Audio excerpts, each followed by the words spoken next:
Welcome back to another dumb things I've heard from my guests and coworkers. I'm not numbering these. This one comes from another coworker, sort of. It's normal for my coworkers to ask me for recommendations on wine, and sometimes guests don't really know how to ask for what they're looking for.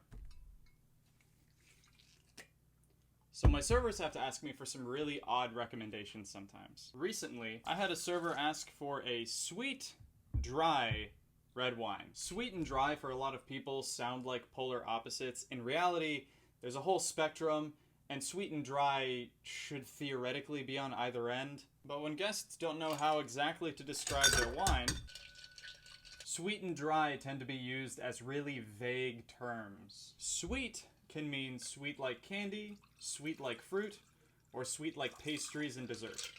Dry can mean dry like baking spices, dry like raisins or like dried fruit, or it could just mean dry in the way that it makes your mouth water. Cliff notes: sweet like candy means that there is added sugar after it's been fermented. Sweet like fruit means that there is leftover unfermented sugar when it's done fermenting. Sweet like pastries or desserts is typically just an aromatic component, not really anything that happens on the palate. Dry like spices is a sign of a certain kind of oak aging. Dry like raisins means it's tannic, it makes your mouth pucker. And mouth-watering dryness means acidity. It's that feeling that makes your jaw clench. I think I recommended a QnA from Beaujolais. This is a Manhattan, but it should have a cherry.